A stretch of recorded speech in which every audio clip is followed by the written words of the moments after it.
What's up, y'all? This Jose, Oakland Latinos United, live with Jay, number 74. The official live with Jay, number 74. We're at episode 74. Uh, haven't tapped in with you guys with a live with Jay with an interview in a while. So that's what we're here to do. So, how's everybody doing out there? Hopefully, you guys are tapping in. Press the like. Be sure to press the like, subscribe, let people know about this live. Um, Donate a super chat if you have to. You feel me? Help a brother out. And donations are always gladly accepted. But without further ado, I'm gonna give you an introduction real quick of my guest today. He started coming on my channel a while back. He goes by the name Gato Negro. He's gonna introduce himself, and we're gonna talk about different issues. The reason I decided to reach out to him to have him on the channel because it turned out he's a really intelligent brother. He knows a lot of things.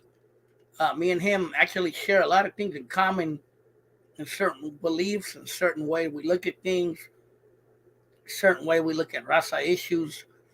So he's gonna come on and talk about what he's doing in life and different topics like the state of raza on YouTube, and a lot of different things, the state of our community in general.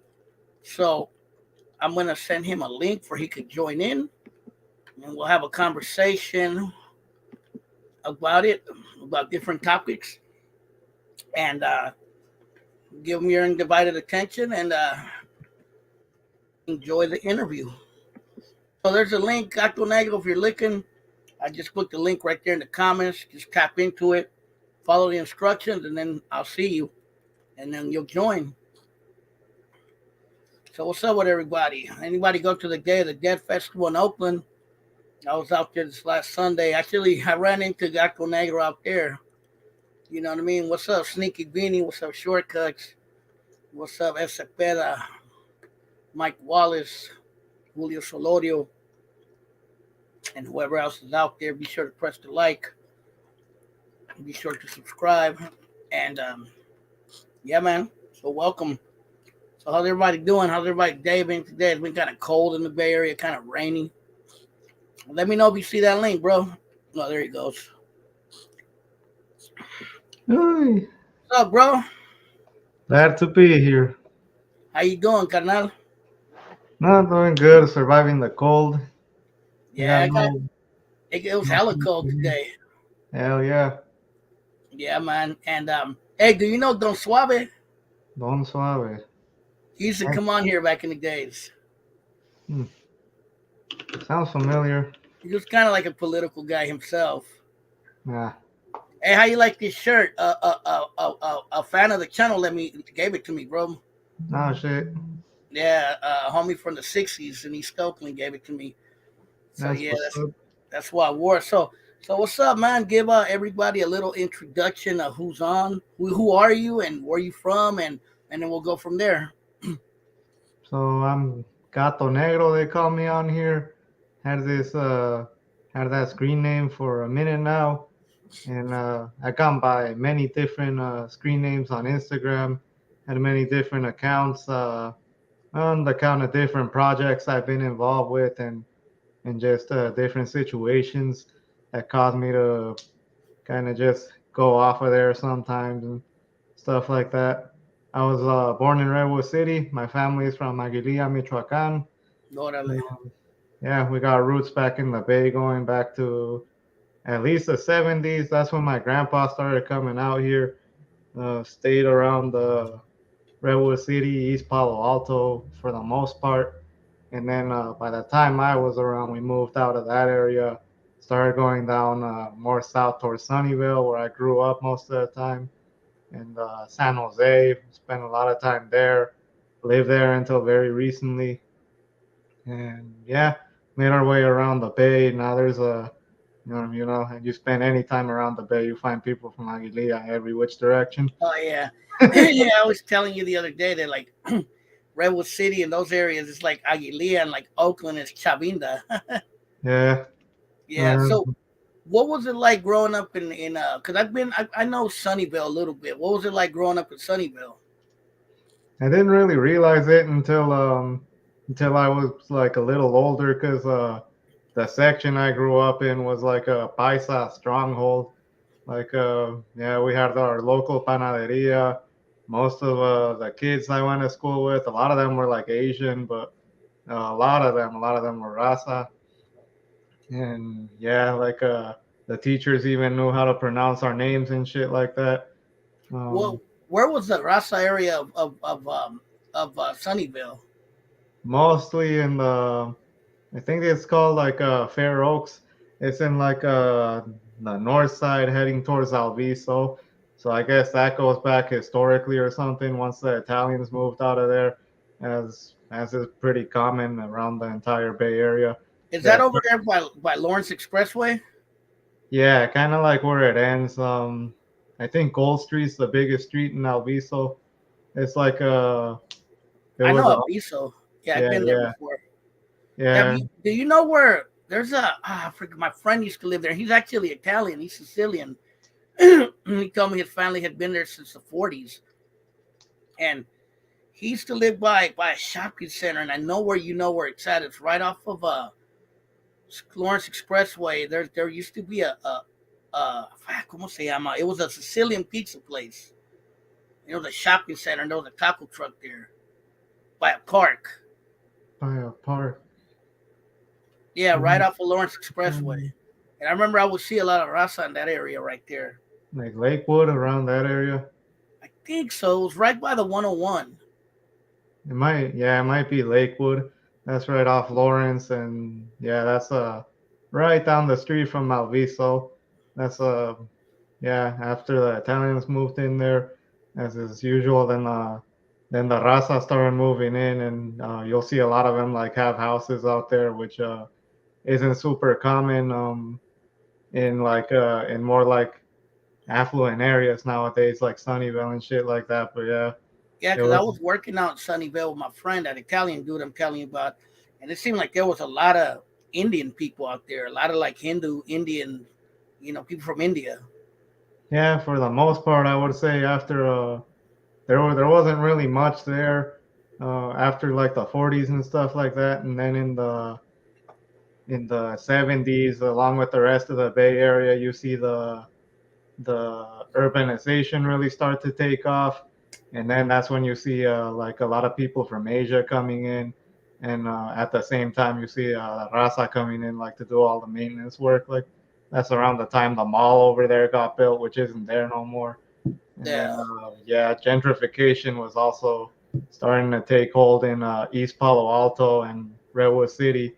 The Middlefield area, it became an incorporated part of the city, so yeah, that made a rent property go up. And then, yeah, a lot of the projects in East Palo Alto were starting to get torn down, and yeah, a lot of people that I grew up with and like eventually talked to and found that story about they were living in the projects of East Palo Alto when they were first like when they were little kids and shit. And yeah. then when they decided to tear that down, put the IKEA there, the Home Depot, all of that, then they gave a pretty like fat stipend, like 10 grand or something like that. And most So, of them with that money, they just went to the next town over and set up home there. so I'm not familiar with that area. So I know where the IKEA is. That used to be housing projects before. Yeah, they called it the Cooley Housing Project. So it Oh, was I didn't know that. That's a trip. yeah. My grandpa lived there. He said it was pretty violent. He used to like walk around with a little raven in his guayabera, like in the little pocket. Yeah. Yeah, I heard. Yeah, I remember. Like, I was a kid, but I remember when you used to see in the news that East Palo Alto was like one of the most violent cities in the Bay Area at one point. No, And yeah, I it, remember finding that news report. yeah, and I remember for a while, it wasn't like Redwood City, like Middlefield area. It was pretty rough at one point too, wasn't it? Yeah, that's originally where my mom lived, and I lived for just a little bit after I was born. She said back in the days, it was mostly Paisa or something like, yeah, it was mostly a working class like Paisa neighborhood, and then more like into the 2000s and stuff like that. Then you started to see like gang activity develop and stuff like that, and then it became more hood. Yeah, yeah, that happens a lot of times. You see that in a lot of neighborhoods where it's originally like the paisas or the Mexicanos or raza from other countries, and then their kids a lot of times are the ones that become the thugs and the gangsters in the hood.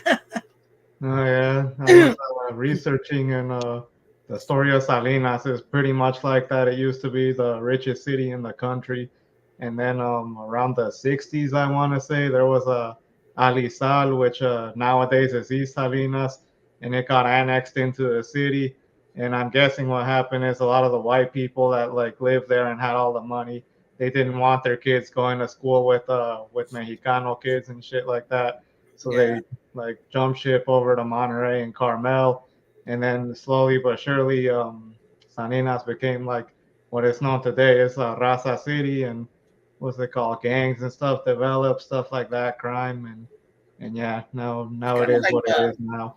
Oakland used to be like that. Oakland, at least East Oakland, used to be mostly white before and European, and then there was a lot of Italians, a lot of Portuguese, a lot of Irish, some Rasa, you know, and then blacks started coming in, and more Rasa and Asians started coming in, and you had the white flight, and Yeah, they started moving to Concord and to like Antioch and to like the outskirts of the Bay. It's crazy because I used to work in Concord, and I used to run into a lot of old white people from Oakland, bro, and they would tell me like neighborhoods that, I'm used to it being the hood. They're telling me, yeah, when I was growing up, it was all white.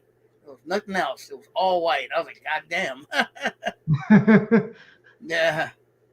Or yeah, schools. Like nowadays I remember one dude told me, you ever heard of a high school called Castlemont? can't say I did. It's in Deep East Oakland. He told me like it was considered a black school when I was growing up, and this one Oh, white okay, old white man, he he Parker. was he was old. He went there like in the 50s or something like that. And he told me when I was growing up there was maybe like two black people and a few Mexicans, and the rest was all white. No, I was like, yeah, damn, that's no. that's fucking hard to believe, but yeah, Yeah, that, nowadays it's like pretty interesting watching like the economies developed like so long, and for generations you had Chicanos moving around, blacks moving around, and a lot of Asians coming on over and their community growing. And what's it called? Yeah, it's like kind of mixed now, and you see it like more. You can see like more of the divide on like an economic level and stuff like that. Like yeah, you have those people, but their parents like work in tech or something like that, or they have to own a business or some shit to be living out here. You're starting to see less and less like kids of working class background, and they're moving out to like the rural areas, the valley, and all the working class white people, they're moving out to like Idaho or like yeah. what's it called, some random shit. Like, but I work with a lot of people like that. They all think Idaho is like the gates of heaven or some shit like that. Then they all dream That is about it. true. I know I've met a lot of like white folks from the Bay Area, and they always tell me I'm moving to Idaho or I'm moving to out that way, Spokane, Washington, or to Yeah, Montana. You know, yeah, yeah, that is true. And a lot of African Americans that I've met quite a few that told me they're moving to other states, like they're moving to like back to the South, or they're moving to Arizona or to Nevada. I've also met a lot of Rasa like that too that moved to other states as well. They're leaving California to Texas, to the South, to Atlanta, to yeah, yeah, Chicago, and to other cities. yeah. Usually it's out that way. Yeah, I don't really. I met like one family that said that they were going out to like Illinois to Chicago. Yeah, usually it's out towards the south, like Texas, Arizona. That's kind of like Oakland, bro. Oakland used to have a lot of people from Durango back in the days, a huge Durango population, and they all left to Chicago. No, yeah, yeah. Yeah, I Yeah, the used family I know is from Durango, and they're going out to Chicago. Yeah, because when I was growing up in Oakland, I knew a lot of families from Chicago, from Durango, and vast majority of them took off to out to the Chicago area.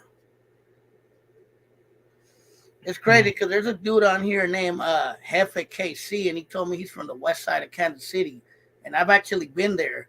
That's like one of the barrios in Kansas City, and I heard that area is getting gentrified. So it looks like it's even happening outside of California as well.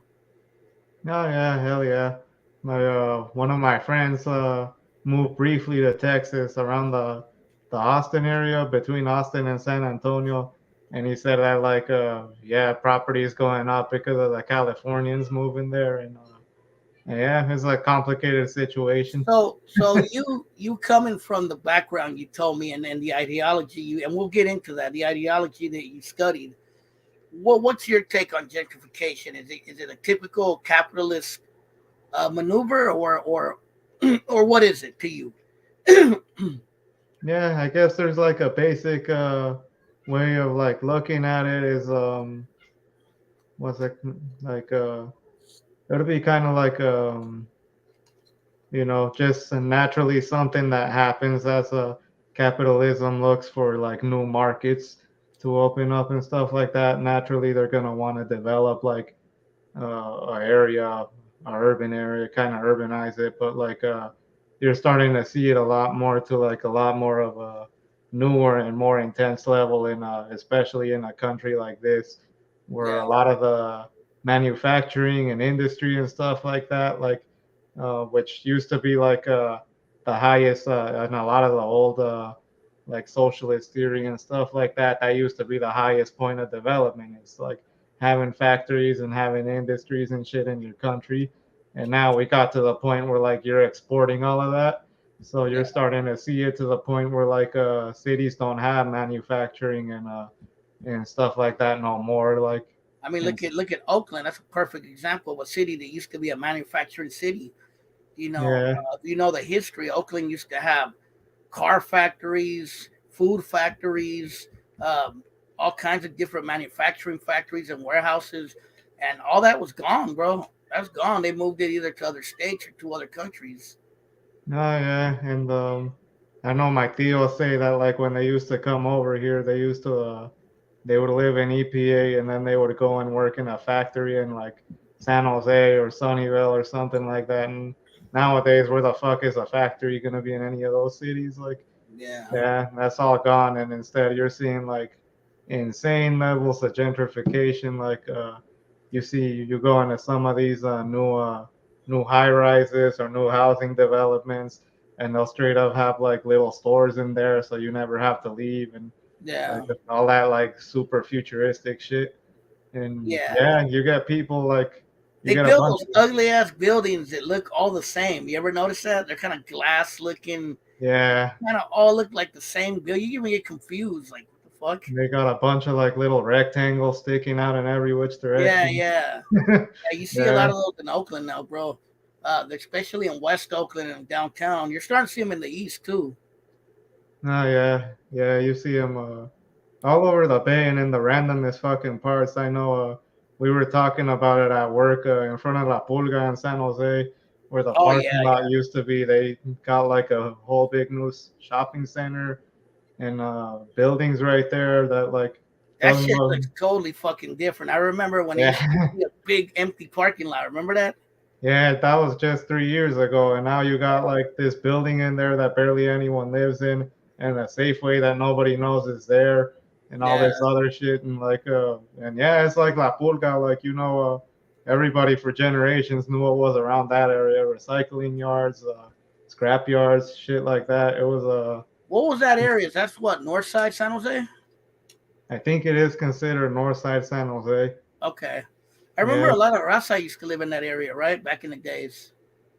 yeah, some of them are still there, but yeah, for the most part, that was like kind of like more in the outskirty, like heading towards Milpitas, kind of is like where the houses always were, and then yeah, you had like that manufacturing that was kind of always there, and yeah, like with all of that shit going on, I think it still spits out fumes at least from the last few times I've been there. It feels like there's still smoke coming out of like those areas, and you're like, who's gonna pay top dollar to live there? But no, Yeah. that's what's happening now because of the level of like the level of gentrification we get, and then yeah, even shitty ass parts like that, which like that was immediately where like Raza and like other minorities used to go to, because like those used to be the conditions for cheap housing. Being close to the Oh water yeah, too I used mean to be conditions for cheap housing and the a lot of neighborhood stuff where I like grew that. up, the neighborhood I grew up was like by an area called Jingletown, East Seventh Street, and that area was all industrial, bro. When I was growing up, now it's all those new buildings we were just talking about. But when I was growing up, it was all industrial, bro, and it used to smell. I remember because of all the smoke from the warehouses. It used to smell in the afternoon. You know what I mean? And supposedly, I heard a lot of people got sick from lead and stuff like that in those neighborhoods. You know what I mean? But yeah, that's all gone today. And that was the working class neighborhood. That was the only area where Rasa, for the most part, it was Rasa where I grew up. It was right down the street from where I met you. So it was Oh mostly a yeah, yeah. Rasa area. And the Rasa came there for the same reasons to work in those factories and warehouses. There used to be the Del Monte factory too, where the Del Monte, they used to be a cannery there. So yeah, like that's what brought a lot of Rasa and African Americans as well to Oakland to work, and that's all gone now. And the gentrification is pushing out the raza. You know what I mean? Yeah, now you're seeing insane things And like blacks. yeah, Yeah, you're seeing insane things like people driving out from Stockton every day to work in Oakland, or yeah, even further. The furthest I heard was driving out from like Turlock to work in Redwood City. And yeah. yeah, I've My brother actually did that for a while. Yeah, he was working out in he was living out in Manteca and coming all the way back here, but then he eventually moved back to the Bay Area because he got tired of it.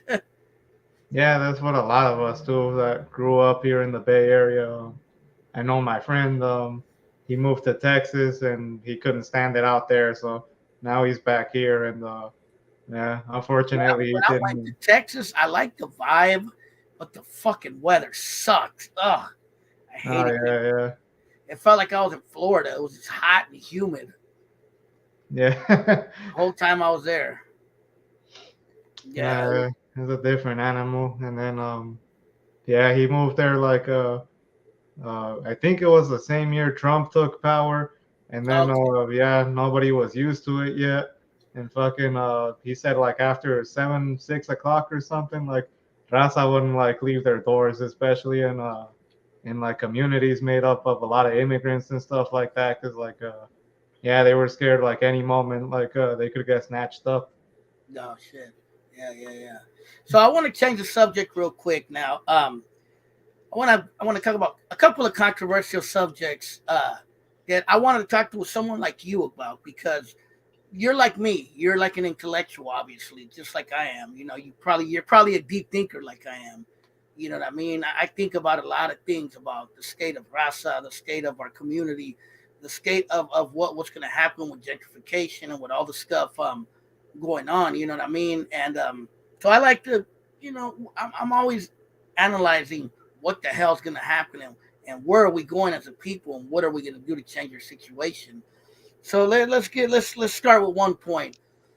What's your take? Okay, there's been a controversy a while. It was a while back, but it was fairly recently where and we're going to talk about the word Chicano, and that word gets thrown around a lot. But I think some people have a misconception of what it is, and I want to get your take on it, if you don't mind me asking you. Um, so a while back there was a debate on with American Cholo, Gunner, and Marvelous Inc. and a few people that do YouTube out there. And obviously, we know that a lot of these guys are former gangbangers, former cholos, or as in your words, the lumpen proletariat. Correct? Oh yeah, Yeah. So if you don't know what lumpen proletariat means the working class.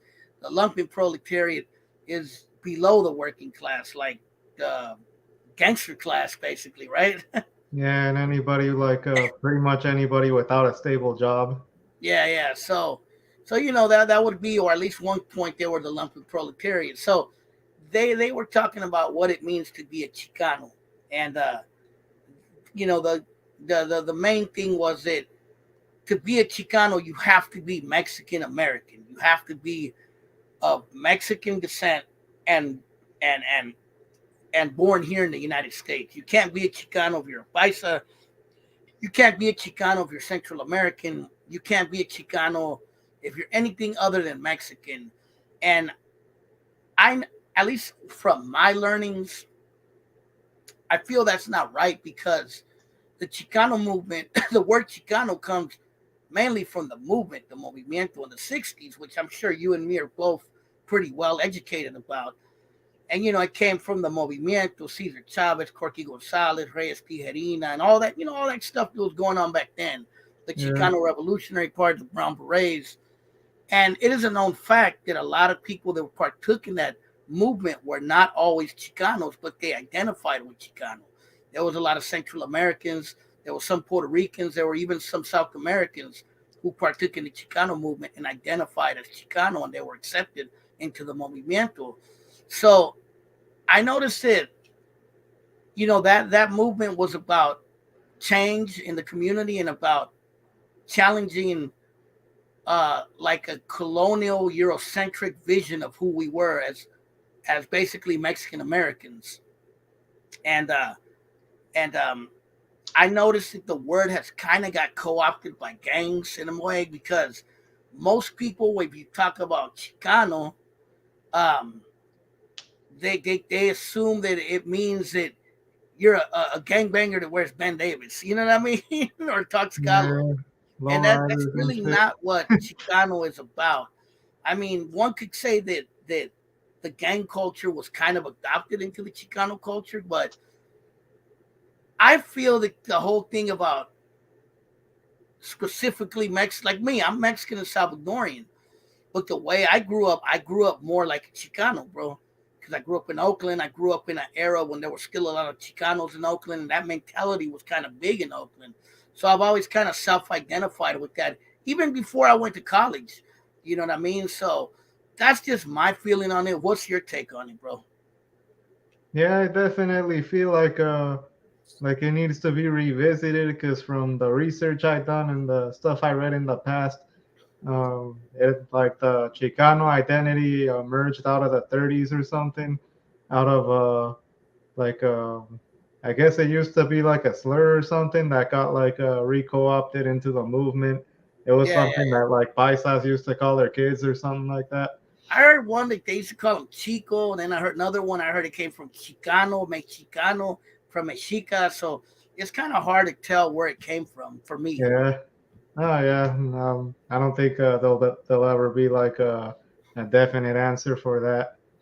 And then yeah, eventually it evolved, and I think my favorite and easiest definition is that the Chicanos are pretty much people from the former like the Southwest, the former territories of Latin America that were occupied by the U.S.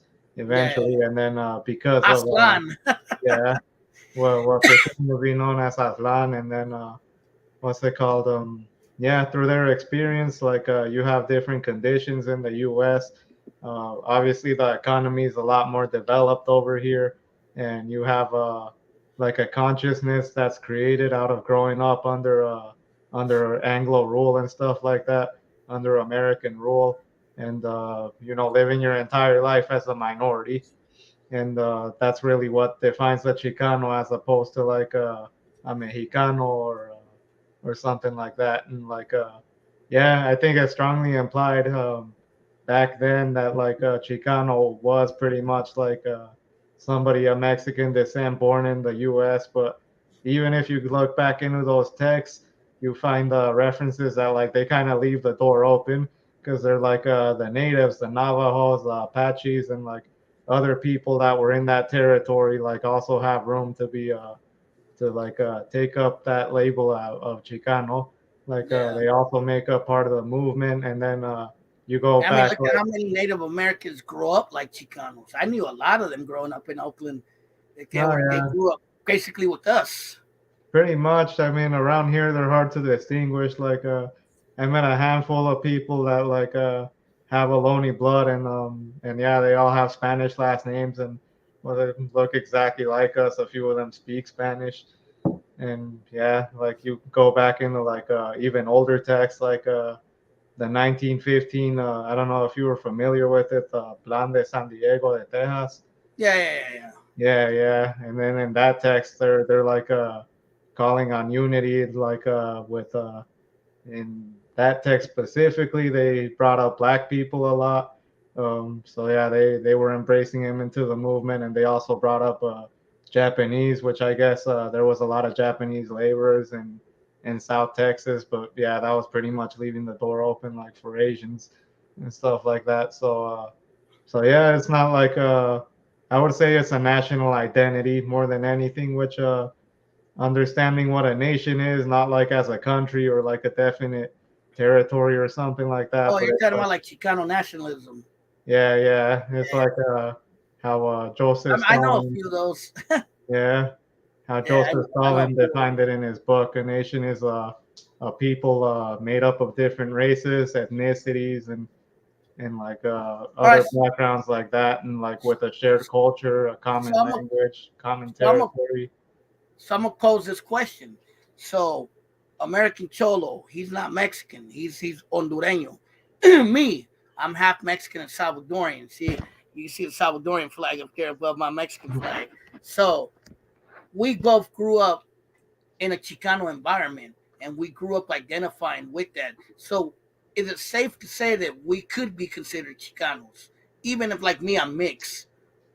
Yeah, I would say hell yeah, especially like growing up embracing that and like yeah, grew up in one of the strongholds of the Chicano territory. That is the Bay Area, LA, and the main one in this book I just read from the 70s, Fan the Like Flames. the youngsters from Oakland, they don't understand that. Like when I was growing up in Oakland, when I was a kid, and when I was like an early teen, that Chicano identity was still really big in Oakland, bro. With a lot of Chicanos in the town. You know what I mean? Like it was really big. I remember like fools wearing shirts that used to say Chicano power, and it was really thrown out there. I'm a Chicano, and it seemed like when more Central Americans started coming in, it started kind of changing. You started seeing more the Latino term be used more. Yeah, I guess that's part of why I would say like it would definitely have to be revisited or something like that. Which God knows how the hell that's gonna happen. But yeah, you know the migration patterns changed, and now we have an influx of a bunch of people that are like fresh from Mexico. A lot of people are just like me, first generation to grow up out here, and we're probably gonna keep having that. And on top of that, you got like people from other Latin American countries that are like just as established, you know. I I'm grew kind up, of weird, bro. I was like a first generation born here, but I was raised with a lot of second and third generation people. You know what I mean? yeah, Yeah, I was raised with a lot of those kind of folks, and first generation too. There was both, but I remember there was a lot more like Chicanos that had been in Oakland for hella generations. You know what I mean? yeah, that's something I didn't get to experience. My neighborhood was pretty much Ask our Russ of cycle. business. I bet you he knows what I'm talking about. I think he's from Oakland too. Yeah, Yeah, mm, so that's just the old mentality, bro, of how it was back in the days in Oak, at least in Oakland, and even probably in Richmond and other cities in the Bay Area. You know what I yeah. mean? San Jose también. I didn't actually really know any Chicanos until I started hanging out around there more when I was like in my later teens, like when I was 15 or something like that. And I started talking to people from more out there, from like north side and the east side, and a lot of them didn't speak Spanish. And like I'm like, oh, okay, that's a Chicano, because yeah, we didn't know what the fuck that was. Our parents threw that term around because they heard it from I don't know Yeah. TV or something. But I yeah, remember like my dad used to talk shit about Chicanos though. He's like, Chicanos no quieren trabajar. They just want to gangbang and do drugs. Yeah, no, our parents didn't even know that much. I remember when I was 12, we thought a Chicano was what came out when a white person had a baby with a Mexican. See, there's another Yeah. one.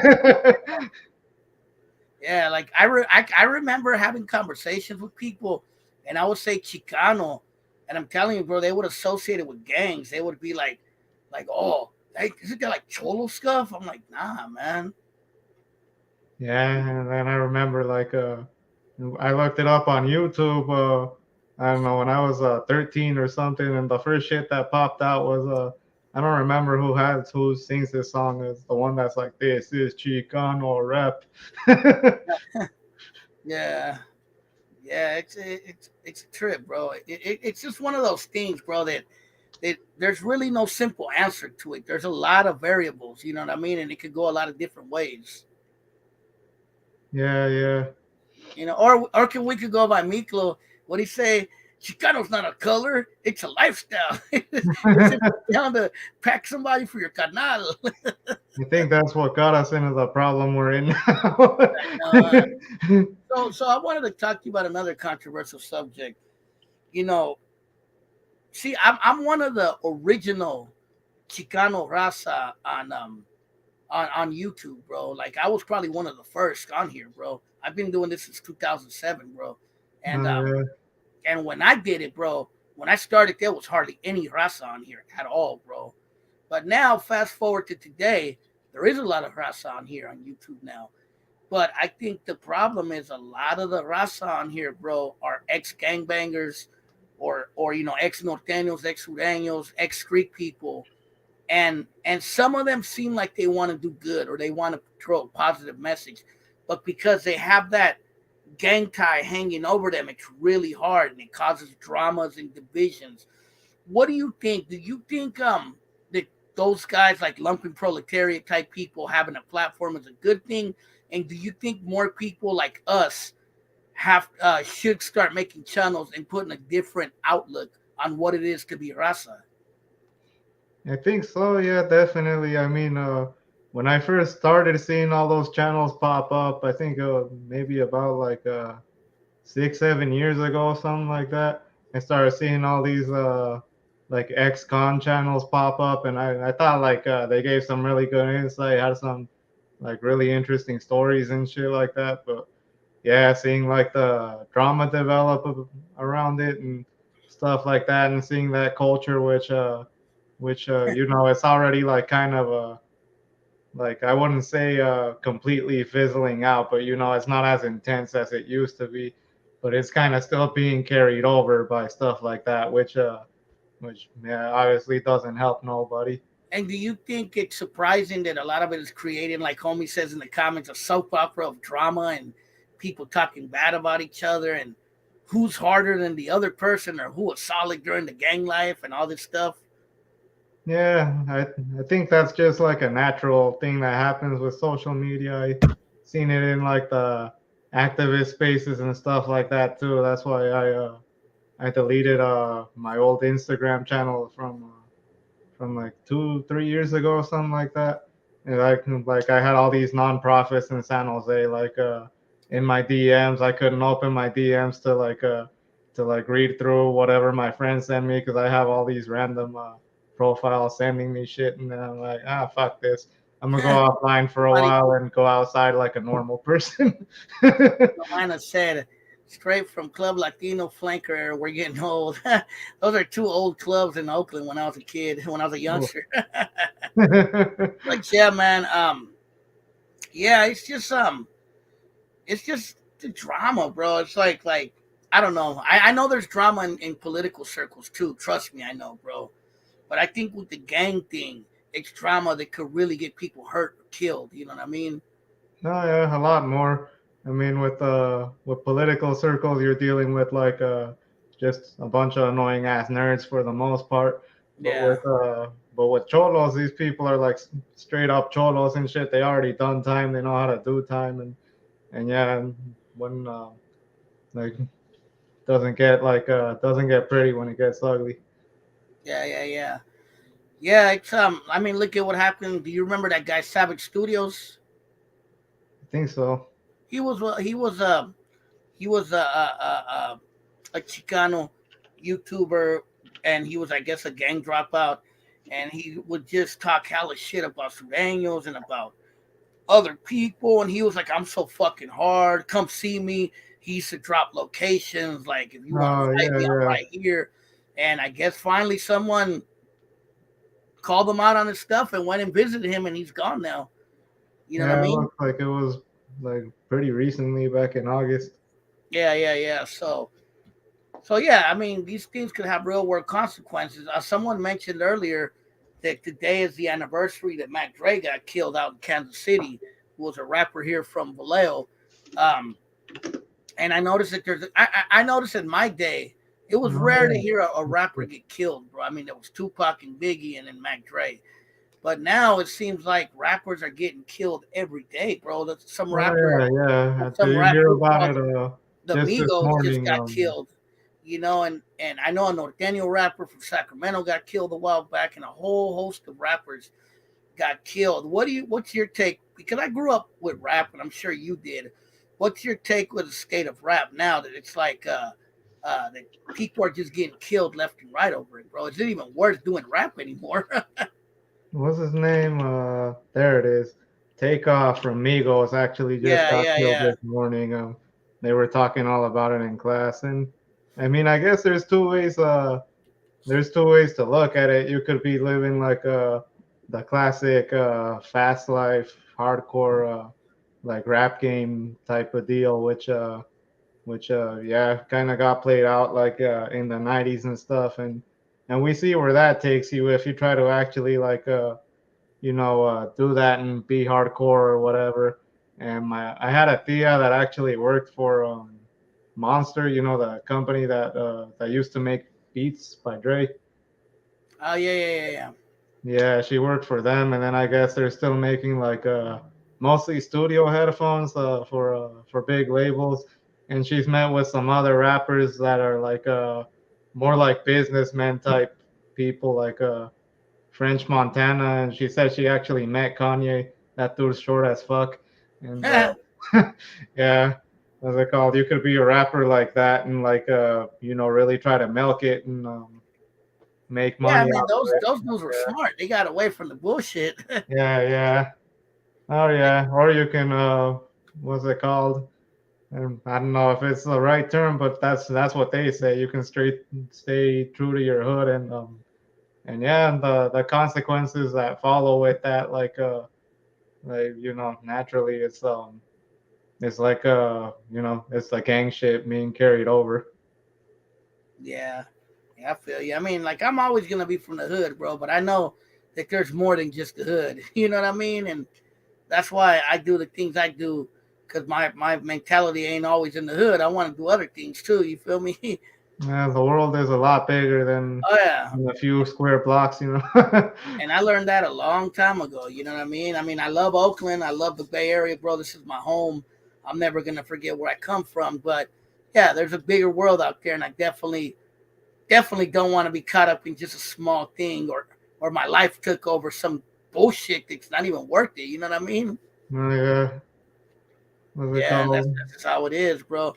But yeah, everybody out there, I just want to say what's up to everybody that's tuning in. If you guys want to donate a super chat if you want. If you have any questions, you know what I mean.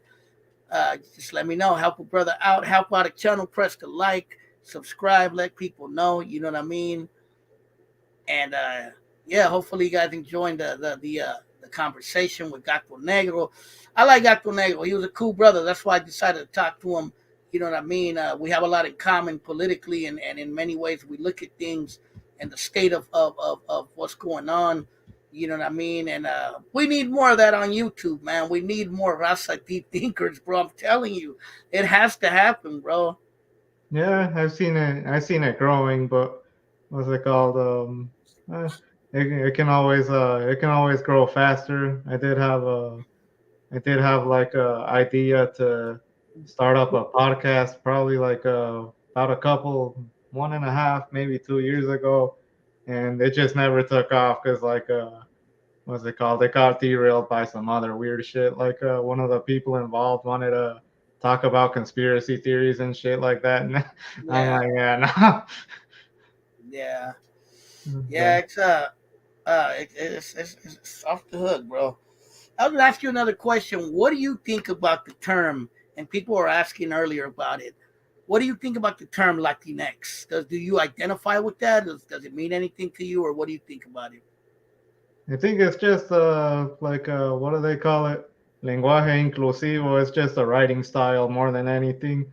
If you're in those circles, then you're gonna use it. But if not, then really shouldn't be concerned about it. I mean, Yeah, they've been trying for years. Before it was Latinx. What's that book I just bought? because I swear I started hearing about Latinx about like 5 years ago, maybe. Yeah, and what's it called? Before that, it was stuff like this with the little at sign and stuff like Oh that. yeah, yeah, yeah, yeah, yeah. Yeah, Who and then wrote that book right there? it was a MIM prison study group. What's it called? Yeah, I got it from a user on Instagram called Aslan Press. I guess that's who Is published it. is that dude Villarreal that wrote that book? I don't know if it's supposed to be like a collaboration with the entire group, but I'm guessing he had a big hand in it.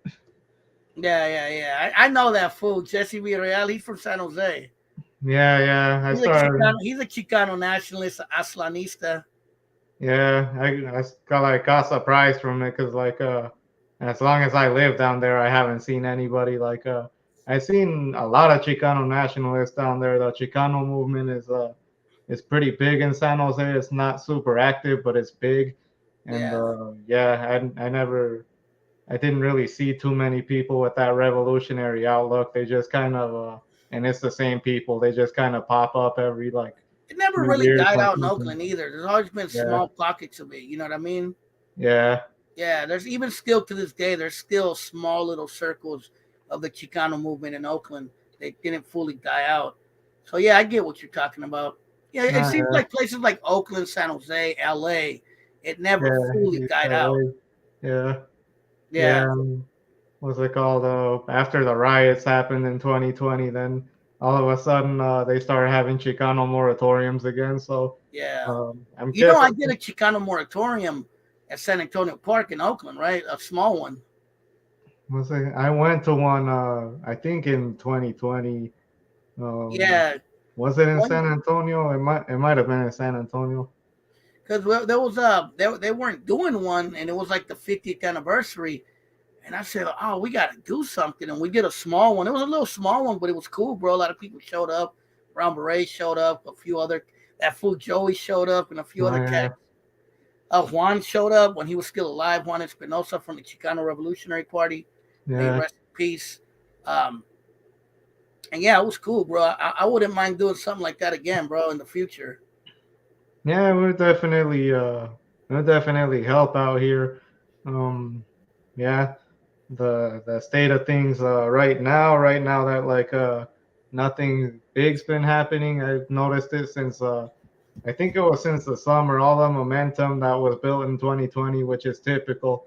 I remember the same thing happened when Trump got elected. All the Yeah, momentum died out within like 2 years or something like that. And then yeah, that just leaves the pocket like the vacuum open for like nonprofits and shit to fill it with their weird ass events. yeah.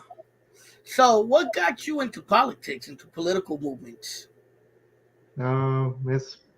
It's a interesting start, but I guess when I was 12 years old, I was looking through my sister's iPod just for music to listen to, and there was one Immortal Technique song, and I was like, oh shit, this is pretty good.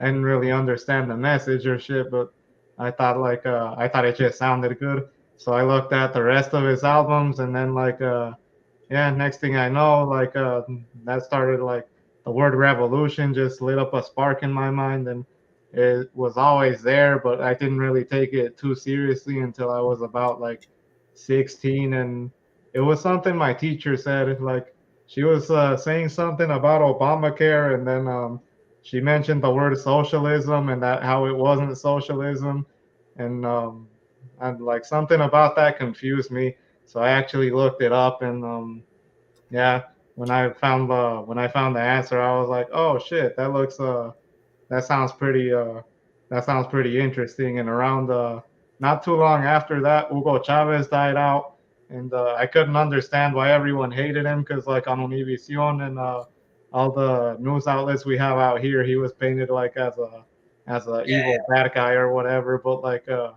yeah, I saw like how in Latin America he was very respected, and I grew up in a pretty Catholic household. And Hugo Chavez, to the surprise of a lot of people that like weren't aware, was a pretty Catholic dude. And like yeah, he combined it like in the liberation theology style of like the 80s and like the 90s, like the FMLN and the Sandinistas and yeah, to that kind of style, but like took it into his presidency and like into a more like less rebellious way, and then yeah, just researching that, then I started actually reading books about like the Communist Manifesto and shit at a Yeah. little used bookstore, and started getting familiar with that. For many years, I actually ID'd as an anarchist, and then yeah, Like one, Flores Magon. yeah, like Flores Magon, that was my hero for a while, and then yeah, just being out there since I think 2019. That's when I started doing most of my organizing. And yeah, seeing just how little that had to offer, and that pushed me more towards socialism and stuff like that. That had a lot more to offer in terms of like how to actually like reach out and talk to people and form groups and what to actually do and shit like that. Anarchism, a lot of complaining, which it's pretty popular out here. It's a pretty popular like political trend that gets picked up not just on the internet but on college campuses and shit like that. Yeah. And then yeah, I can totally see where all these like extreme like Latinx, like postmodernists and shit like that. I can see where they're Postmodern all coming feminism and all from. that. Uh, Like postmodern feminism and all that. yeah, yeah, intersectionality and all of that. Yeah. All Yeah, of all that that shit. stuff is new to me, and it's to me it's kind of a trip, but I, it's hard for me to follow. But I know what you're talking about, bro. It's hard for anyone to follow, and those people are like they get angry and like irritated with like talking to regular ass people because they don't think that way. They don't have years of schooling and Well, those shit are like the that. cancel culture crybabies of today. Yeah. Yeah, yeah, man, and it's I don't know, bro. I don't know the future of the raza like that. Oh, somebody asked me, well, what? That's a good question. I was actually going to ask you, what do you think of the Ukraine war situation? I can tell you my take. I think the U.S. provoked it, but what's your take? Oh yeah, definitely. I was actually following that since 2014. I think that's when I started like reading books and stuff. All right, Joanna. I, yeah, later. I think it was like 2014. Yeah, that's Freaking when the coup happened, right? yeah, when the coup happened. Under Obama. People don't know this. Yeah, under Obama, their president got ran out, and then they had like like straight up Nazis in their government and shit like that. And they And then still have straight up Nazis as like a part of their military and shit like that. They still have a lot of influence out there. And then yeah, you have Russia, who's on the one hand trying to keep NATO off their back, but on the other hand they've been trying to like have Ukraine and like all those republics. They've had Belarus under their belt like the entire time since the Soviet Union collapsed, and they took over Crimea. yeah, they've just been trying to keep these countries like under their Do you wing think pretty they could much. turn into a nuclear situation, or you think that's just the media trying to overhype it? I'm hoping it's just the media trying to overhype it because I seen them do the same bullshit with Syria back in 2013, Yeah. just the year before all the Ukraine shit went off. I remember. The reason I don't think they're gonna ever use a nuclear weapon bomb, maybe they'll use one or two, but the reason I don't think they're gonna use an end of the world scenario, why would you want to do that? Why would you want to destroy the world and think you're gonna retain any kind of power with a fucking destroyed toxic world? No, yeah, what's it called? That's why they say that that's why everyone said that nuclear there's no winners in a nuclear war. No, yeah, that's what surprised me about Russia even invading in the first place. I thought they were just gonna keep funding the little pro-Russian groups that were in Ukraine for years, and like because there was already a war going on there for Yeah, years since 2014 going forward. But then yeah. when they actually did like a regular invasion, that kind of surprised me. So God knows, like you said, maybe they might use like two or something like that, and like what's it called? Since the U.S. used to, then they're allowed to use two, some shit like that. Yeah, Nagasaki and Hiroshima. Yeah, but Yeah. yeah, I mean, it's a scary situation, but we'll yeah. see, man. I mean, yeah. If anything, I think what's going to happen, it's going to be a proxy war like every other war that's going to drag out for a long time for motherfucking war profiteers to make money, bro. That's what I really think is going to happen. yeah, and if anything, Ukraine's not gonna be the same country. It's some of it's gonna be Russia, some of it's gonna Eventually, I think there is going to be some diplomacy where both countries, the U.S. and Russia, are going to come together and say, look, let's end this shit. yeah, yeah, yeah. And they're gonna have to, and then yeah, whatever survives of Ukraine, that's always gonna be like a new long-standing antagonism for like for a people that beforehand they got along perfectly, like they're pretty, they got like pretty similar cultures and shit like that, but Yeah, it's gonna be like what you got down in Armenia and Turkey and shit like that, like yeah, for hundreds of years they were a pretty close people, and then the 1900s happened, you had the whole genocide situation, and to this day they hate each other. yeah, yeah. It's crazy. Yeah, I mean, they're basically similar cultures, bro. Yeah, yeah, really, really Have you close ever dated a together. Ukraine or Russian girl? No, no. Although there were a lot of Russians in Sunnyvale. Really? I didn't mean too many. Yeah, they all came over with the tech. A lot of them working in like Yeah, when shit like that, like I lived in tech and Sacramento for a phone. little bit, and there was a lot of Ukrainians out there, bro. Yeah, there's also I heard there. Yeah, I did meet some working class. They were working construction, but they were Russian. And then this paisa dude that like lives up in Santa Rosa said that there's a bunch of like broke ass Russians living up there too. Yeah, But, most of the ones that used to be in Sac were like broke ass Russians. I remember they used to live like in the yeah, hoods. yeah, which yeah, I don't know if they're actually Russians because you know how Raza like you just group it into whatever the Yeah, biggest yeah. one is. I used to think they were Russians, but a lot of them were Ukrainians actually. In Yeah, Sacramento. it might be a situation like that. Like I remember that old show Gangland. Yeah, yeah, yeah, They had a episode on like the Salt Lake City Crips, and they were all Samoan. And then my mom like walked by and saw the TV, and she's like, "Oh, eso se llaman tongos, pero no me sigas tongos porque se enojan cuando les dices." And I'm like, "That's because they're not Tongan." yeah. No, hey, you know the Russians when I lived in Sacramento, those fools were crazy, fool. They used to like I remember they got into it with the paisas at my school because I went to school in Sacramento for a couple of years and they decided to meet at a park down the street from the school to fight it off. And Oh shit. and then when the paisas showed up, I wasn't there. This is what I was told. Uh the Russians that showed up were all adult men, bro, with backs and chains and shit, bro, like Russian mobsters. God damn. Yeah, bro. So those fools are crazy, fool. Oh hell yeah. Called. What's You up, see, Chris? Yeah, you hear about like the '90s in Russia and like what happened when the Soviet Union collapsed, and then oh yeah, yeah. I seen yeah, some documentaries about that, bro. yeah, you kind of see like how all It their was hella people, ghetto, huh, in yeah, Russia. yeah, you kind of see how all their people developed that like what's it called, survival of the fittest mentality and shit like that. That was the rise of the Russian mafia, right? Yeah, apparently it had like roots in like the prisons and stuff like that in the Soviet Yeah, Union, and then yeah, it just started surfacing in the 80s, and what's it called in the 90s they just walked right in, like there was straight up no police in a lot of those countries for a while, so they could yeah, just do yeah, yeah. whatever they wanted.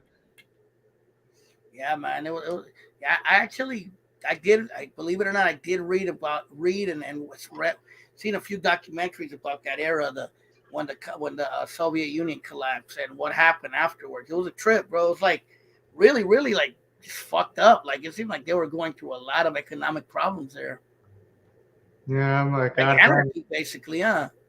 Yeah, pretty much. I'm like, God damn, how do you even handle a situation like that where like all your savings and shit disappear overnight and like your money is worth nothing and what's it called? Your job doesn't exist anymore. And I mean, a lot of the world has to deal with that. I know that that happens in Latin America all the goddamn time. And when that shit happens, then you just jump ship and move up here. Yeah, man. How it goes, bro. Yeah, unfortunately, and even here, bro. I mean, the economy here is screwed right now. If you really think about it. No, hell yeah, I'm guessing we're pretty much. That's what I've been telling people. We're already in the recession, and what's it called? It either gets better or worse from here. Julio Solorio says, "Would you do a collaboration with Masatal?" Mazatán, who's Mazatán? Oh, you never seen him? He's a guest I had in the past. He's not super Chicano. He's super indigenous. Oh, okay. He's like a super Aztec, as I like to call him, Yeah, yeah. What's it called? or an Aztec LARPer. You ever heard that term? Yeah, the was kind of like the danza people, but like a Yeah, yeah, little yeah, less yeah. committed. What do you think about those folks, like the Danza people? You personally? I mean, it's cool. I like what's it called? How like enriched they are in the culture and like how they value it and all of that. But yeah, sometimes it's a little extreme. They'll be like, oh no, don't use the term Mexicano or Chicano. Those are also colonizer terms, and like Oh yeah, yeah. yeah, it's a little too weird Well, when it I'm the gets same way, bro. I don't. It annoys me once it starts getting cultish, yeah, or yeah. they're trying to word police you. And it's hella funny because I seen a lot of those people that like would not get along with like the Latinx like queer movement type people and Uh, what's it called? They'll be reposting the same shit they're reposting, but for like same exact memes and like a word the words with the motivational background and shit like that. Same exact thing about colonization, but like yeah, just from two hella different perspectives. yeah, yeah, it's crazy. You ever heard of that rhythm from Veracruz called Son Jarocho? Oh yeah, yeah. Like Son Jarocho is really beautiful music, but the United States version of it, bro, is annoying because it's the same way. Because most of the people that get involved in that are usually the same kind of people that get involved in like Latinx or in danza, and they're annoying. You know what I mean? Yeah. Like, dude, I want to make music. I don't give a fuck about your political beliefs. I want to make art.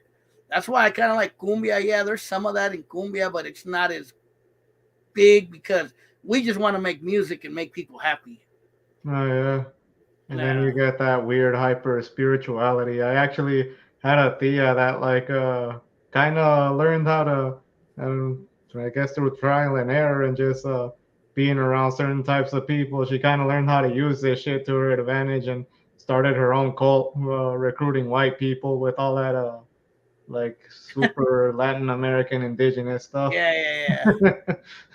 She's basically pulling like what the Indians did, right? Those cults. Yeah, yeah, she got him to build her a house in Shasta that like what's it called? I don't that even think she has it anymore. I think a that Muslim dude, you ever heard of that bought dude it. Osho Bhagwan, the guy that created that big cult in Oregon? He's an Indian guy.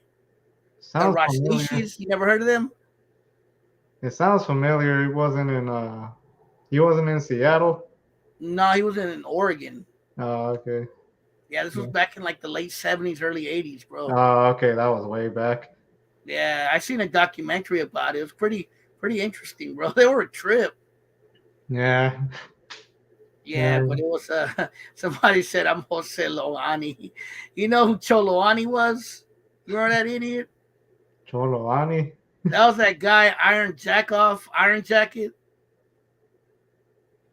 He Hmm. was this fucking fake Aztec shaman from he supposedly was from East LA, from Boyle Heights. He was going around claiming he was Oh, what's up, real John Diesel? That's the homie yeah, from. That's the dude from Oakland right there, from the town. But anyway, so Choloani was this guy, Iron Jacket, and he claimed he was a Chichimeca, and he also claimed he was like this super Aztec shaman, and he yeah. started a sex cult, No, he's and like, he started saying that women had to sleep with him because his sperm was special and super. oh yeah, yeah. That happens all the time. and then Whenever. and then he got called out for being he was actually a white boy from Florida. He was a redneck. And he had a tattoo on his back saying he was from Boyle Heights, Sureño, bro. And it turned out that he was from no gang, and he was just this white boy larping as a chichimeca, and also he was trying to say he was what was the tribe? Well, the Lakota, I think. I think he was trying to say he was Lakota also. Oh yeah, And he was this white boy, and he was trying to make himself sound like he was a Native American. He was like, "Hey, what's up? I am Iron Jacket. yeah. I am a Native American, and you With the have to deep ass follow my voice. rules." Yeah, he got called out as this big deal. I'll send you a link to the video I made about it. It's hella funny, bro. Yeah, but I heard Marvelous Inc. call him Iron Jackoff because he's the one that called him out. Oh yeah. You Yeah. know who Marvelous Inc. is, right? I think so. Does he He's make the music? he's a Chicano dude. He's like big into conspiracy theories and stuff like that. He's a smart dude, though. I'll give him that. He knows a lot, but sometimes his conspiracy stuff will throw you off. But he's the one that called them out and interviewed the girls who were part of his sex cult, and it was just some weirdo shit, bro. Period. Yeah. And my point on the video I made about it was like I said, I don't give a shit if he started a sex cult or what he did. My thing is when you use the culture and you manipulate people, that's the same thing that Charles Manson and a lot of these other guys did. You know what I mean? No, yeah, it's hella crazy how he did all that. Like he recruited like hippies and shit like that from the free love movement or whatever, and then turned them into straight up Nazis and shit. Yeah. I mean, and face it, a lot of the people that go into these Aztec movements and all these things, they're kind of lightweight, like Chicano raza hippies themselves. Oh yeah, hell yeah. I seen it definitely seen it in my tia and the people she hangs around, and then like whenever I see these people at events, that's kind of how they come off. They're like they're hella awkward to talk to. Yeah, man. It's just got to be careful. The point of my video wasn't too much to knock the dude, even though I really did. I fucking talk hella shit about him, but it was more or less to tell Rasa to be careful, man. Yeah. Because don't get manipulated by someone who has a beautiful, charismatic way of talking. Because you never know. No, yeah, hell yeah. I used to what's it called? I used to like wonder like how do people get like carried away into this shit, and yeah, I can talk to some really smart people and shit like that, but yeah, they just get swept away by that like kind of charisma or like this image that they build in their head about about a certain person, a certain activist, a singer in the area, something Oh, like oh, that. so the reason why the dude was saying Cholowani, I forgot to tell you that part. Back to this guy Iron Jacket, he was trying to say that Cholos were. This is gonna make you laugh. The Cholos were the descendants of a Chichimeca warrior tribe, and that it continued with the legacy of the Cholos, and that's such the way he tried to romanticize it. It was just like, wow, this guy. If you believe the shit he's saying, okay, you that's on you. Yeah, I know. I saw that somewhere. I saw that like somewhere like a year or two ago. Like I guess that like kind of that idea is still around or some shit like that, and like people are still using it. It's interesting. Actually, Marvelous Inc. had a falling out with that guy Hoodstocks. You heard of that guy? Oh yeah, Because of that Choloani pendejo, because he started promoting that dude. yeah. Him and some dude named these weirdos from they're like gothic cholos, bro, from San Diego. I think his name I is heard of that. Prayers. Have you ever heard of him? I heard of the Gothic Cholos from San Diego. I don't remember. Yeah, those guys were promoting this Choloani jack off fucking idiot, bro. This dude, that Choloani dude makes music, huh? He did. Yeah, Well, that's no, the he first was thing that making it came up. with that dude prayers. I'm telling the Cholo Yeah, God. yeah, yeah. Yeah, Yeah, that's what comes up. yeah. So I'll send you a video of the one I did. You're gonna laugh your ass off, bro. I said Yeah. this guy's faker than Dolly Parton's tits. Yeah, bro. But hey, man, I'm about to get off. I've been on this for an hour. I was gonna ask you, what'd you think of the Dia de los Muertos festival? No, it was cool. It was beautiful. I guess that they do one out in Alum Rock in San Jose too. And then yeah, me and my friends we never heard about it. You know, living in between you're living in the in betweens, in between San Francisco, San Jose, in between Oakland and San Jose and shit like that. Like yeah, you got entire communities and shit of people that like have been around that like forever, and like they don't really know it's there. Like my mom never knew that was there. She was actually in Alum Rock on I think they had theirs on like Saturday or something like that. And Yeah, then she heard they're like, oh no, there's an even better one in Oakland that they do every year. And she's like, yeah. oh, in Oakland, is that where I'm gonna go? And then yeah, that's where I ended up going. And That's yeah, what's You it said there called? was a fight after I left the ice cream place. Oh yeah, yeah. It was like a norteño family. They're probably the youngest person there was like in their late 20s, and then the people actually fighting like one lady looked like she was in her early 40s. The dude either in his 40s or 30s, and then yeah, fighting with a bunch of like I think they were like Guatemalan or something like that. The sureños. Yeah, there's like supposedly like a lot of Guatemalans and supposedly Guatemalan norteños now in Oakland. Ah yeah, yeah. Yeah, Fucking yeah, dude was running away without they were like running away from the cops without without a shirt on, and he was like, this is norte, fuck us crap. I missed that, bro. Were they there when I was playing?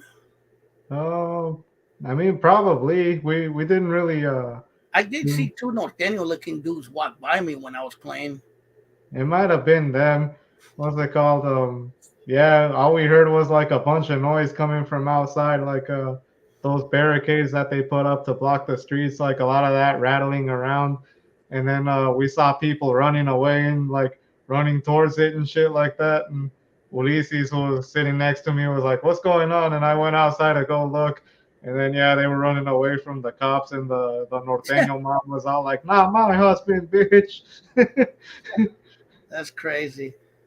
Yeah. They used to. It used to be more crazier when I grew up. There used to be a lot of fights at at those events, but that's weird that it happened now. Even now, you know what I mean? Oh yeah, it was. I Other people in the remember. comments are asking me if you're high. Are you high? No, no, just tired. I'm not used to waking up. I think I woke up at like 8:30 today. I'm not used to that. Really? Hey, so I was gonna ask you before I leave, because I'm about to get off, bro. Do you have any social media, any YouTube channels, anything people could look up? Yeah, I actually just started a channel doing audiobooks. I only got one video up there now. I decided that's gonna be the most helpful for the projects I'm working on. It's called RED, Red in Persona, like Red as in socialist. And then Totally. yeah, I got one book up there. Why Um, don't you make I'm just I can't tell you how to run your own thing. Why don't you do what I do, like do more interviews with people and make videos about different topics, bro? I think that would be dope. It seems like you're a very knowledgeable dude. yeah, I kind of do that on my Instagram. I'm on there, gato.volador29. And I did have an idea for that, like for a podcast, and yeah, like releasing even like small videos like that off of there. But yeah, in the event of doing that, like a bunch of shit hit the fan in the organizing scene, and I realized like I gotta put in a lot of more work there to actually like establish roots in among the raza, among the people in the community, and like really get that out there first before I feel like I can kind of step back and like have that, which I definitely want it there to be like to be something for like a resource for the people to look to, get inspired and stuff like that, and even make something in the Spanish language because for all that slacking for like in the English language for the raza out here in the U.S. there's like pretty much absolutely nothing except Univision for people that just speak Yeah, Spanish. Yeah. yeah. I feel you. Well, if you continue in your endeavors, let me know, bro, and I'll let people know about it. If you ever want to do any videos on any topic, feel free to hit me up and let me know, bro. I'm always open to do it. No, Simon, yeah, For sure. that'd be dope. All right, carnal. Well, thanks for coming on. Glad to have you on, bro. Like I said, I wanted to have Thanks you for on. having me. Seem like a deep thinker like me, like an intelligent bro. And we just need more us on here, bro. They have a different outlook on things, bro. Show people out here that we're not all cholos or gangbangers or drug addicts or whatever, bro. Yeah, prison guys and shit. Yeah, we actually have Not, minds and we not actually that there's think. anything wrong with prison guys, but you know what? At some Yeah. point, we gotta leave that behind. Somebody say you look like the Count from Sesame Street. Sesame Street was my shit when I was little. My mom actually said I got drunk watching it when I was 2. What the fuck? Yeah. All right, bro. I'm gonna get off. You take care, carnal, and just keep in contact, man, Oh yeah, Simon, you got my info. All of y'all got my info. for sure. Vale, Mm, pues, gracias for coming on, bro. later. Take care. Late. All right, y'all. That was an interview with Gato Negro from the 408. You know what I mean? Deep thinking, brother. You feel me? Chicano raza. And I'm glad I had him on. And this has been Live with Jay number 74. If you guys want to donate any super checks, don't be afraid to do so. Or if you want to donate to the Cash App, there's the link. You know what I mean? Be sure to press like, subscribe, let people know about my videos. Be sure to check out the video I did yesterday on the situation with Weddle and hood stocks. It's a good video. Um, and Yeah, I'll keep on doing more stuff, more spills, and then more interviews and lives. And yeah, man, hopefully you guys keep it good. Thanks to everybody who came on tonight. Christian, what's up, Christian? To Julio Solorio, to Sneaky Beanie, to Northbound Shortcuts, Joanna, who was on here earlier, that dude John Diesel from the East. Um, Everybody else, the homie from Kansas City that was on here earlier, El Jefe, Sneaky Beanie out there in Detroit, Michigan. You feel me? In the Southwest. But yeah, man. Hopefully, you guys enjoyed tonight's live, and you guys press that like button. Yeah, no, I think the weather's getting colder now, huh? It looks like I probably have to get my winter clothes out there. But oh yeah, GC Cadillac Chris, my old boy right there. It's the Chadwick. But yeah, man. Where Big Mike? I don't know where Big Mike is. Masatal too. He's another one that's been missing in action. I don't know where he's at either. You feel me? But yeah, I just wanted to do this live today, and hopefully you guys can do it. Interview Javier from the Nines. He's hard to get to, man. I did that little video with him. I don't know if you've seen it. There's a video if you go to my link list of videos where I interviewed him for a quick second. You feel me? But he seems like he's doing good. Interview Cepeda. Well, if Cepeda wants to do it, he has to hit me up and work it out with me. Yeah, I'll do it. Masatad somewhere out there in the pyramids. Yeah, he's in the pyramids. He's in Southern California the last time I heard, so he's not living out here right now. So he's far, far away somewhere like in SoCal. That's why I ain't heard from him or seen him. So he's not in the Bay no more. He's dancing on the pyramids out in Mexico or somewhere in El DF. But yeah, man. Yeah, so what's up with y'all, man? How's everybody been? Before I get off, if you guys have any questions, if you want to super chat, hit the super chats, you know what I mean, on a pilgrimage in Yucatan. Maybe halfway to know Yucatan. I know he was in the DF a while back. As far as Yucatan, I don't think so.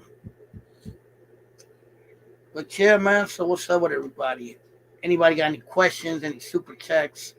Anything they want to throw down there before I get off? I'm about to get off soon. I'm kind of tired myself, you know. But how'd you like the interview with the homie Gato Negro? Hopefully you guys liked it. You know, he's a pretty cool dude. You know, I just like to have different points of views, different opinions. You know what I mean? And for sure, next time when we gotta put on the pimp hats. So I know, sing a song. I've been singing all week, bro. I don't think I can do it right now. I gotta rest my voice. My voice is hella hoarse because I've been singing. But what I am gonna do is I'm gonna eat me a cough drop because my voice is jodido.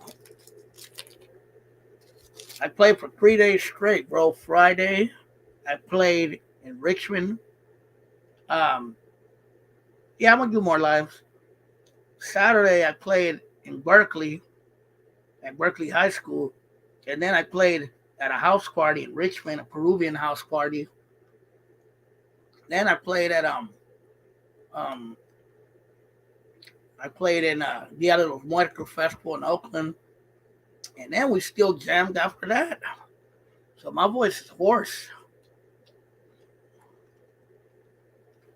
Yeah, it's getting colder out here, bro. I was sick too, like 2 weeks ago. But yeah, man, my hands were all messed up because I was playing the drums. Yeah, man. I got a performance this Friday at a Colombian brewery in Martinez.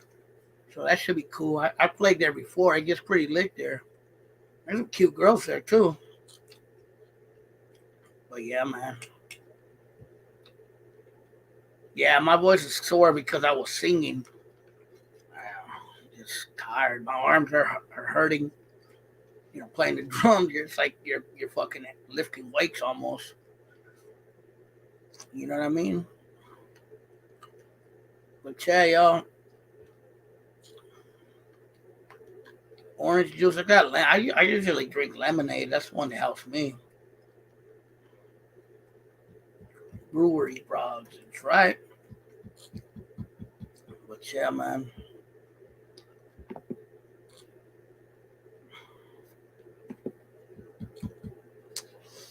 All right, y'all. Well, I'm gonna get off. You guys be safe. Take care, man. Say be sure to like. Be sure to subscribe. Be sure to donate, man. You know what I mean? And drink bull milk. Good lord. But let me sleep with my mouth open once I wake up. Don't feel like a kick through my cane by Velasquez. Drinking or chatter? Maybe. All right, canal. You guys be safe. Later.